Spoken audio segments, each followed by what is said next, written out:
আমাদের সবার প্রিয় নওশীন, তোমাকে খুব মিস করি আমরা। তুমি চলে গেছো, অনেক দিন হয়েছে, কিন্তু এমন একটা দিন নেই যে তোমাকে আমরা মনে না করি, তোমার কথা আলোচনা না করি। নিউজিল্যান্ডের সবাই, প্রতিটা মানুষ তোমাকে এত মিস করি, এটা বলে বোঝানো যাবে না। প্রায় বলতে শোনা যায়, আজ তার সাথে কথা হয়েছে, স্বস্তিকার সাথে কথা হয়েছে, প্লাবনের সাথে কথা হয়েছে। আর আমি তো তোমার প্রিয় মুক্ত আপু, খুবই ব্যস্ত মানুষ। তোমার সাথে আমার প্রায় ফোনের আলোচনা হওয়ার কথা থাকলেও হয় না। মানে কি একটা অদ্ভুত টান অনুভূত হয় তোমার জন্য আমার। এত দূরে চলে গেছো, অথচ সব সময় মনে হয় তুমি সত্যি আমার খুব কাছে, খুব কাছে, একেবারে খুব কলিজার মধ্যে। কান্না আসে, খুব কষ্ট হয় মাঝে মাঝে। মনে হয় তোমাকে হারিয়ে ফেলেছি, জড়িয়ে ধরতে পারি না। জানি না ভয়েস ওভারটা কেমন হচ্ছে, এটা শুধুমাত্র তোমার জন্য, আমার ভালোবাসার স্মৃতি ধরে রাখার জন্যই এই এডিটিংটা করেছি। অনেকদিন ধরে ভাবছি যে অনেকগুলো ছবি জমা পড়েছে মোবাইলে, তোমার ছবিগুলো দিয়ে একটা ভিডিও বানাবো। যদিও এখানে সবগুলো স্টিল তোমার চলে যাওয়ার দিনের ছবিগুলো আছে। সেই দিনের আনন্দটা অন্যরকম। আনন্দ হচ্ছিল, কষ্ট হচ্ছিল, বুক ফেটে কান্না আসছিল, কিন্তু বোঝাতে পারবো না কতটা ভালোবাসি তোমাকে। গলা ভারী হয়ে আসছে, বলতে পারছি না। অনেক ভালোবাসি নওশীন, এটা লক্ষ্মী মেয়ে। তুমি আমাদের সবার প্রিয় নওশীন, তোমাকে আমরা সারা জীবন খুব মিস করব। তুমি ইন্ডিপেন্ডেন্টে কেমন কলিগ পেয়েছো জানি না, তবে দীপ্ততে তুমি যে কটা বছর ছিলা, প্রত্যেকটা মানুষ তোমাকে মিস করে। তুমি আসলে মিস করার মতোই একটা মেয়ে, এত লক্ষ্মী একটা মেয়ে। আমার ভয়েস ওভারটা ভালো হচ্ছে না, শুধু কান্না চলে আসছে। তোমাকে মিস করি এটা বললেই বুকের ভিতরটা কেমন করে ওঠে। এতটা ভালো আমি কোনো কলিগকে বেসেছি কিনা বলতে পারবো না। ভয়েস দিতেই পারছি না।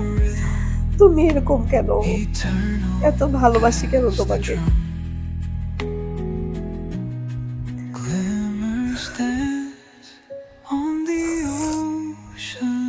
আমার এই ভয়েস শুনে তুমি মন খারাপ করবো, আমি তো একটু এডিটিং করবো না, পুরাটাই দিব। এভাবে করে কাউকে মিস করেছি কিনা কখনো জানি না। তোমার ভাই আমার জীবনের সবচেয়ে প্রিয় মানুষ।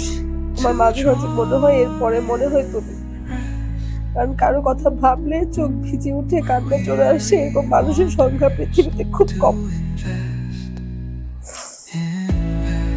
তুমি অনেক ভালো থাকবে, অনেক হ্যাপি হবে।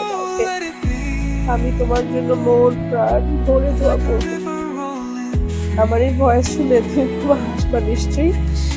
তোমার কুকুরগুলোর কথা আমার মাঝে মাঝে মনে পড়ে, কিন্তু একটা কুকুরও দেখি না এখন আর। তুমিও নাই, কুকুরগুলো এখন আর অফিসের সামনে জড়ো হয় না।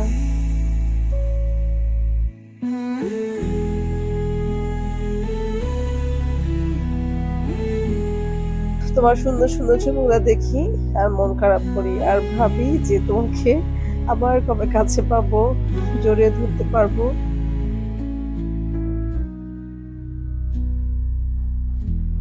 ইভান তোমাকে অনেক ভালো রেখেছে, নিশ্চয়ই নিশ্চয়ই ভালো রাখবে।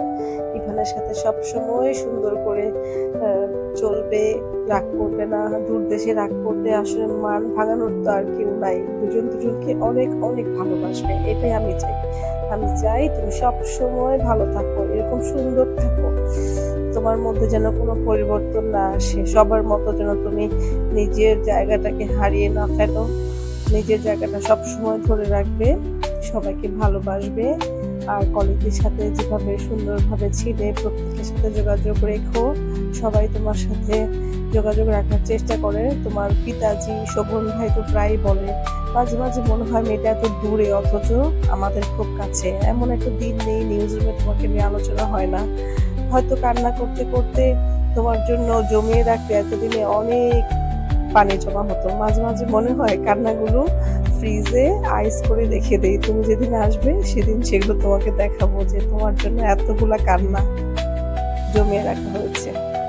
স্বস্তিকা, প্লাবনী, এরা তো তোমার গিফট যেগুলো তুমি দিয়ে গেছো, এটা তো ভুলতেই পারে না, আজকে এই কানের দুল, কালকে সেই চুড়ি, পরশুদিন সেই সুন্দর অর্নামেন্টস, এগুলো পরে পরে আসে আর বলে যে সুস্থির নাই, আমাদের এখন আর কেউ গিফট দেয় না। আমার উপরে ওরা খুব অভিমান করে, বুঝলি তো আমি অনেক ব্যস্ততার মধ্যে ওদেরকে হয়তো সময় দিতে পারি না।